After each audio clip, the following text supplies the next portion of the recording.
रोजगार मेला, प्रधानमंत्री नरेंद्र मोदी की बड़ी सौगात, इसके बारे में विस्तार से आपको बताएंगे। लेकिन सबसे पहले नजर डालते हैं उन तमाम खबरों पर जो इस वक्त सोशल मीडिया के अलग अलग प्लेटफॉर्म पर ट्रेंडिंग है। ये इस वक्त 6 खबर आप देख रहे हैं। सबसे पहले बात होगी प्रधानमंत्री नरेंद्र मोदी की सौगात की, बात होगी एक चौंकाने वाले खुलासे की, अहमदाबाद हादसे से जुड़ा हुआ। साथ ही हम बात करेंगे राधिका मर्डर केस की पूरा सच क्या है, आपको विस्तार से दिखाएंगे। और साथ ही आपको ये भी बताएंगे कि बीएलएफ की तरफ से जो बड़ा दावा किया गया है ऑपरेशन बीएम को लेकर, उसमें कितनी सच्चाई है, इसके बारे में विस्तार से बात होगी। और साथ ही बात हम करने वाले हैं बाढ़ बारिश की, जल प्रहार की भी हम बात करेंगे। और साथ ही हम बात करेंगे तीसरे दिन की यानी लॉर्ड्स टेस्ट की। तमाम खबरें विस्तार से आपको दिखाएंगे। लेकिन सबसे पहले नजर डालते हैं इस वक्त फेसबुक पर क्या ट्रेंड कर रहा है, जल्दी से देखते हैं। जो खबर इस वक्त फेसबुक पर ट्रेंड कर रही है वो है 16वां रोजगार मेला। प्रधानमंत्री नरेंद्र मोदी की तरफ से बड़ी सौगात दी गई है। दरअसल आज 16वें रोजगार मेले का आयोजन हुआ। प्रधानमंत्री नरेंद्र मोदी ने इस दौरान वीडियो कॉन्फ्रेंसिंग के जरिए 51,000 युवाओं को नियुक्ति पत्र सौंपे। देश में कुल 47 स्थान है जहां पर रोजगार मेले का आयोजन हुआ है। प्रधानमंत्री नरेंद्र मोदी ने इस दौरान ये कहा कि नौकरी पाने वाले लोगों को बधाई, आपकी नई यात्रा के लिए बहुत शुभकामनाएं। भारत के पास 2 असीमित शक्तियां हैं, डेमोग्राफी और डेमोक्रेसी भारत की शक्तियां हैं। मैं 5 देशों की यात्रा करके लौटा हूं। हर देश में भारत की युवा शक्ति की गूंज सुनाई दी। भारत को आने वाले दिनों में बहुत बड़ा फायदा होगा। इस बात का जिक्र करते हुए पीएम ये कहते हैं कि ये बदलते हुए समय के साथ नेचर ऑफ जॉब भी बदल रहा है। आधुनिक जरूरतों को देखते हुए नीतियां बनाई जा रही है। सबसे बड़ी बात, कई बड़ी बातों का जिक्र यहां पर करना जरूरी होता है क्योंकि यहां कहीं ना कहीं मजबूती की झलक दिखाई दी। रोजगार वृद्धि के ठोस आंकड़े अगर हम आपको बताएं तो हाल ही में दरअसल मनसुख मांडविया की तरफ से बताया गया था कि 2014-15 से 2023-24 की अगर हम बात करते हैं तो कुल 17.19 करोड़ नौकरियां पैदा हुई हैं। जबकि इससे पहले अगर यूपीए सरकार की हम बात करते हैं तो उस वक्त यानी 2004 के बाद 2014 तक के अगर आंकड़ों पर नजर डालते हैं तो सिर्फ और सिर्फ 2.9 करोड़ ही नौकरियां दी गई थी। इस अवधि में बेरोजगारी दर घटकर रह गई थी 3.2 और रोजगार अनुपात की अगर हम बात करते हैं तो 58.2 तक पहुंच गया। अब प्रधानमंत्री नरेंद्र मोदी की तरफ से कहा भी गया कि पारंपरिक रूप से नए उभरते क्षेत्र जैसे नवीकरणीय की बात करें, जैसे ऊर्जा की बात करें, रक्षा निर्यात की बात करें, तो देखिए यहां पर रोजगार अवसरों का विस्तार लगातार किया जा रहा है। अब अगर हम बात करते हैं रोजगार मेले की तो देखिए इसकी रणनीति और प्रभाव की अगर हम बात करते हैं तो दरअसल इन रोजगार मेलों में 10 लाख से ज्यादा नियुक्ति पत्र वितरित किए जा चुके हैं, जिससे सरकारी भर्ती प्रक्रिया को तेज और साथ ही पारदर्शी बनाया जा सके। मोदी सरकार ने भर्तियों की प्रक्रिया को सरल करके एसएससी और साथ ही यूपीएससी जैसी जो परीक्षाएं हैं उनकी अवधि को लगभग आधा कर दिया है और अब 13 क्षेत्रीय भाषाओं में सम्मिलित परीक्षा कराई जा रही है। इससे भाषा बाधाओं को काफी हद तक दूर भी किया गया है। अब अगर आप बात करते हैं नीति निर्माण से नौकरियों तक की तो देखिए व्यापक योजनाओं का असर जरूर दिख रहा है। अगर हम पीएम मुद्रा योजना की बात करें, एक रिपोर्ट ये कहती है कि ये योजना भारत के अंदर पोस्ट लिबरलाइजेशन का सबसे बड़ा रोजगार सृजन अभियान है, जिसमें हर साल औसतन 2.52 करोड़ स्थायी रोजगार पैदा होते हैं। Prime minister's employment generation programme यानी पीएमईजीपी, प्रधानमंत्री कौशल विकास योजना और साथ ही पीएम दक्ष जैसी योजनाओं ने स्वरोजगार को बढ़ावा दिया है। एग्जाम्पल के तौर पर समझते हैं पीएमकेवाई की अगर हम बात करते हैं तो इसके तहत 1.5 करोड़ युवा प्रशिक्षित हुए हैं। ईपीएफओ की अगर बात करें तो F525 में 1.13 करोड़ नए ग्राहक जुड़े हैं या फिर फॉर्मल जॉब्स की तरफ ये संकेत करते हैं। आज जब पीएम ने बड़ी सौगात दी, उन्होंने क्या कहा, एक बार जल्दी से देखते हैं। भारत के मैन्युफैक्चरिंग और सर्विस सेक्टर को बहुत बल मिलेगा। साथियों, बदलते हुए समय के साथ 21वीं सदी में नेचर ऑफ जॉब भी बदल रहा है। नए नए सेक्टर्स भी उभर रहे हैं। इसलिए बीते दशक में भारत का जोर अपने युवाओं को इसके लिए तैयार करने का है। तो प्रधानमंत्री नरेंद्र मोदी को अभी आपने सुना, उन्होंने इस बात पर जोर दिया कि रोजगार सृजन में समावेशिता सबसे इंपॉर्टेंट है। गवर्नमेंट विभागों की अगर हम बात करते हैं तो हर वर्ग के युवाओं को समान मौके यहां पर दिए जा रहे हैं। उन्होंने युवाओं को देश की आंतरिक सुरक्षा, इंफ्रास्ट्रक्चर और आर्थिक प्रगति में योगदान देने की प्रेरणा दी। एक सकारात्मक भाव से देखा जाए तो नौकरी मेले के जरिए राष्ट्र निर्माण का अभिनव मेल उपलब्ध हुआ है। रोजगार मेला को सिर्फ नियुक्ति वितरण का मंच ना मानकर एक राष्ट्रीय संवाद और प्रतिबद्धता का प्रतीक माना जाता है। प्रधानमंत्री नरेंद्र मोदी के लाइव संबोधन और सोशल मीडिया फीडबैक से स्पष्ट होता है कि यह पहल युवाओं के मनोबल और राष्ट्रवादी भावना को प्रेरित कर रही है। यानी रोजगार मेलों ने युवाओं को तेजी से नियुक्तियां प्राप्त करने में सक्षम बनाया है। कई योजनाओं का मैंने जिक्र किया। इन्होंने आत्मनिर्भर भारत की दिशा में स्वरोजगार, महिला सशक्तिकरण और सामाजिक समावेशिता को बढ़ावा दिया है। ये पहले केवल इवेंट मैनेजमेंट नहीं बल्कि नीतिगत सुधारों के साथ मूलभूत बदलावों को भी दर्शाती है। अब आगे बढ़ते हैं, जल्दी से देखते हैं एक्स पर इस वक्त क्या ट्रेंड कर रहा है। तो एक्स पर जो खबर इस वक्त ट्रेंड कर रही है, कई सारे हैशटैग्स आपको यहां पर नजर आएंगे, लेकिन हम बात करने वाले हैं एयर इंडिया क्रैश की। आपको याद होगा अहमदाबाद में 12 जून को जो एयर इंडिया के विमान हादसे को लेकर खबर आई थी, उसने पूरे देश को झकझोर कर रख दिया था। इस हादसे को लेकर AAIB ने यानी भारतीय विमान दुर्घटना जांच ब्यूरो ने अपनी प्रारंभिक रिपोर्ट जारी की है। इस रिपोर्ट के अंदर कई चौंकाने वाले तथ्य सामने आए हैं। इसमें यह पता चला है कि टेक ऑफ के कुछ ही सेकंड्स के बाद विमान के दोनों इंजन अचानक से अपने आप बंद हो गए, जिससे विमान गिरने की नौबत आ गई। AAIB की 15 पन्नों की रिपोर्ट में क्या कुछ है, विस्तार से हम आपको बताएंगे।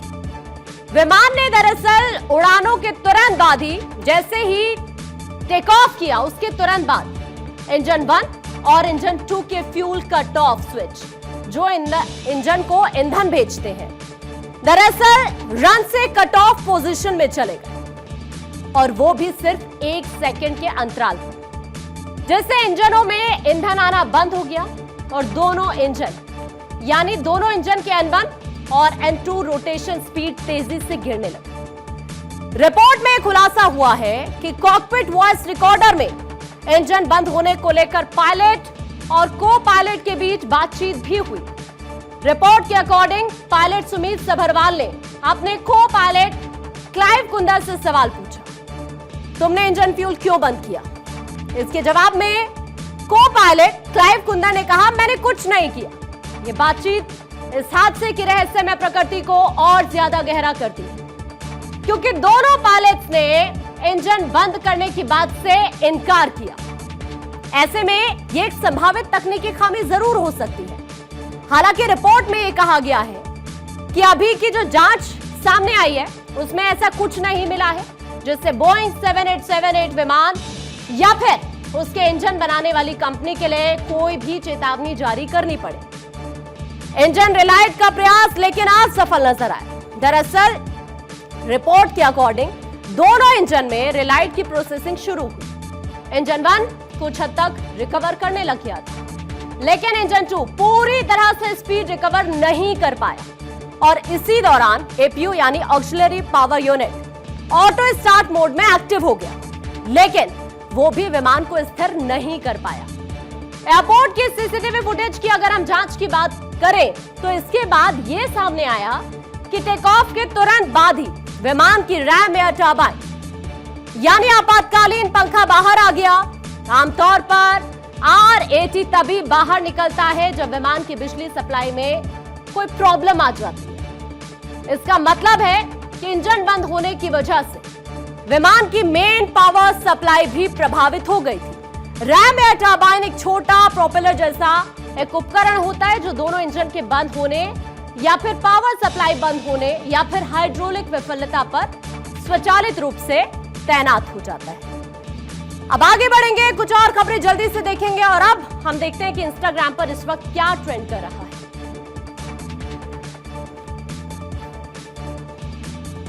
तो इंस्टाग्राम पर जो खबर इस वक्त ट्रेंड कर रही है वो है राधिका मर्डर केस से जुड़ी हुई। पूरा सच क्या है समझने का प्रयास करते हैं। गुरुग्राम में टेनिस खिलाड़ी राधिका यादव की हत्या के मामले में पुलिस ने एक चौंकाने वाला खुलासा किया है। एक नया मोड़ आया है। सूत्रों के अनुसार राधिका के पिता दीपक यादव, जिसने अपनी ही बेटी को गोली मार दी, घटना से पहले सुसाइड करने का मन बना चुका था। पुलिस सूत्रों की माने तो दीपक हाल ही में अपने गांव वजीराबाद गया था, जहां गांव वालों ने उसके ऊपर ताने कसे। पुलिस के मुताबिक लोगों ने उससे कहा कि वो अपनी बेटी की कमाई खाता है और उसका कोई नियंत्रण राधिका पर नहीं है। ये बात दीपक को अंदर तक झकझोर गई। गांव से लौटने के बाद दीपक ने कई बार राधिका से बात की और उसको टेनिस एकेडमी बंद करने के लिए भी कहा। राधिका ने इससे इनकार कर दिया और कहा कि उनकी ही मदद से 2 करोड़ रुपए इस एकेडमी में लगाए गए हैं। ऐसे में इसे यूं ही बंद नहीं किया जा सकता। राधिका, जो चोट के बाद पेशेवर टेनिस से दूर हो चुकी थी, एकेडमी के जरिए खेल से जुड़ी रही और साथ ही सोशल मीडिया इन्फ्लुएंसर भी वो बनना चाहती थी। एक म्यूजिक वीडियो में भी राधिका ने एक्ट किया था और एल्विश यादव जैसे कंटेंट क्रिएटर से वो काफी ज्यादा प्रेरित थी। सूत्रों के मुताबिक इन बातों को लेकर दीपक 3 दिन तक मानसिक रूप से बेहद परेशान रहा और सुसाइड के बारे में तक सोचने लग गया। घटना वाले दिन उसने एक बार फिर राधिका से इस बारे में बात की। इसके कुछ ही समय बाद जब राधिका किचन में खाना बना रही थी, दीपक ने पीछे से उस पर ताबड़तोड़ गोली चला दी। पोस्टमार्टम रिपोर्ट के अकॉर्डिंग राधिका को सीने में 4 गोली मारी गई और गोली लगते ही उसकी मौके पर जान चली गई। घटना के समय घर में राधिका की मां मंजू यादव भी मौजूद थी, लेकिन उन्होंने बताया कि वो बुखार की वजह से अपने कमरे में सो रही थी और उन्हें नहीं पता कि उनके पति ने इतना बड़ा कदम क्यों उठाया। फिलहाल पुलिस मामले की जांच कर रही है और आरोपी पिता दीपक यादव से पूछताछ की जा रही है। पिता के दावों से मेल नहीं खा रही है पोस्टमार्टम रिपोर्ट। दरअसल टेनिस खिलाड़ी राधिका यादव की पोस्टमार्टम रिपोर्ट से पता चला है कि उनकी छाती में 4 गोली मारी गई, जो FIR के बिल्कुल अलग है, जिसमें कहा गया था कि उनके पिता ने पीछे से 3 गोली चलाई। दरअसल सरकारी हॉस्पिटल बोर्ड के मेंबर और सर्जन डॉक्टर दीपक माथुर ने बताया है कि राधिका को 4 गोली मारी गई और सभी गोलियां उसके सीने पर लगी। डॉक्टर माथुर ने इस बात की पुष्टि की है कि गोलियों को शरीर से निकालकर फोरेंसिक जांच के लिए भेजा गया है। आरोपी दीपक ने भी स्वीकार किया था कि उसने अपनी बेटी को पीछे से गोली मारी थी। हालांकि अब रिपोर्ट से ही काफी कुछ क्लियर हो पाएगा। और अब एक बार फिर से देखेंगे YouTube पर नए वीडियोस जो सामने आ रहे हैं। आखिरकार अब YouTube पर क्या ट्रेंड कर रहे हैं, आइए एक बार देखते हैं। तो देखिए, YouTube पर जो खबर इस वक्त ट्रेंड कर रही है, अगर उसकी हम बात करें तो वो खबर है बाढ़, बारिश और जल प्रहार से जुड़ी हुई, जिसके कई सारे वीडियो सामने आए हैं। देश भर में जो इस वक्त मानसूनी बारिश चल रही है, उससे नदियां उफान पर है। बाढ़, बारिश और लैंडस्लाइड से हिमाचल प्रदेश और उत्तराखंड में 300 से ज्यादा सड़कें इस वक्त बंद हैं और कई गांव पूरी तरह से जलमग्न हो चुके हैं और नदी के किनारे निचले इलाकों को खाली करने के लिए भी कह दिया गया है। दिल्ली NCR में भी पिछले 3 दिनों से रुक रुक कर बारिश हो रही है, जिसकी वजह से जगह जगह जलभराव से भारी जाम देखने को मिल रहा है। हिमाचल प्रदेश, उत्तराखंड की बात करें तो बारिश के बाद भूस्खलन से आफत यहां पर बनी हुई है। सतलुज और अलकनंदा नदी जैसी अगर हम बात करें तस्वीर की, तो यहां पर ये सभी नदियां उफान पर हैं। जगह जगह मलबा आने से अकेले हिमाचल में 150 से ज्यादा सड़कें इस वक्त बंद हैं। हिमाचल प्रदेश में बाढ़, बारिश और लैंडस्लाइड से पिछले 20 दिनों के अंदर 50 से ज्यादा लोगों की जान जा चुकी है। 300 से ज्यादा लोग अभी तक घायल हैं। हालांकि कई लोग लापता भी बताए जा रहे हैं। 750 करोड़ रुपए से ज्यादा की सरकारी और निजी संपत्तियों को नुकसान यहां पर पहुंच चुका है और ये तस्वीर ये बता भी रही है। ये कुछ तस्वीरें इस वक्त सामने आई हैं देश के अलग अलग हिस्सों से, जो हम आपको इस वक्त दिखा रहे हैं। मध्य प्रदेश की बात करते हैं तो यहां पर भी बारिश आफत बनकर बरस रही है। मंडला में बाढ़ से अब तक 7 लोगों की जान जा चुकी है। शुक्रवार को सिवनी, छतरपुर समेत 10 जिले हैं जहां पर बाढ़ जैसे हालात बने हुए नजर आए। आज भी सभी जिलों में हल्की से तेज बारिश का अलर्ट यहां पर देखिए जारी कर दिया गया है। और उत्तर प्रदेश की अगर हम बात करते हैं तो अलग अलग जगहों पर मूसलाधार बारिश की वजह से जो हालात बने वो वाकई एक चिंता का विषय यहां पर जरूर बनते दिखाई दे रहे हैं। प्रदेश के जौनपुर की बात करें, मिर्जापुर की बात करें, सोनभद्र की बात करें, महोबा की बात करें, यहां पर अलग अलग जगहों पर 4 लोगों की जान जाने की खबर इस वक्त सामने आ रही है। अब आगे बढ़ेंगे और एक बार फिर से देखते हैं कि एक्स पर वो कौन सी खबर है जो इस वक्त ट्रेंड कर रही है।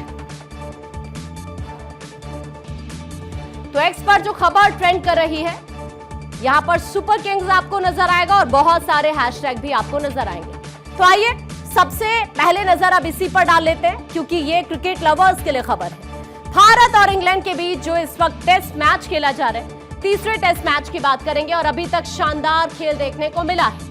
दोनों ही टीमों ने जबरदस्त प्रदर्शन किया है। इंग्लैंड की पहली पारी 387 रनों पर ऑल आउट हो चुकी थी।